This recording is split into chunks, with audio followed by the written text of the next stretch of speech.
കേട്ടോ സ്നേഹിതരെ ഞാൻ ചെറുവള്ളിത്തോട്ടത്തിനിങ്ങോട്ട് പോരുമ്പം കുട്ടിത്തത്ത കിളി പോലഴകുള്ള തത്തമ്മ പെണ്ണവൾ പോകുന്നേ.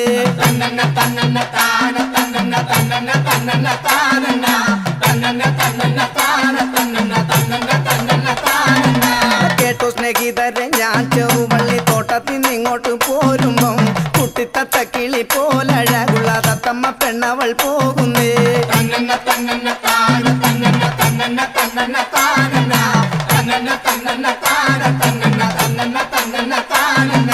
കണ്ടറിവുള്ളൊരു കാര്യമില്ലാതെ എങ്ങനൊരു വക ചോദിക്കും. ദുഷ്ടന്മാർ ഭൂമിയിൽ കഷ്ടപ്പെടുന്നത് കണ്ടിനാൽ കണ്ടില്ലേ ദൈവമേ.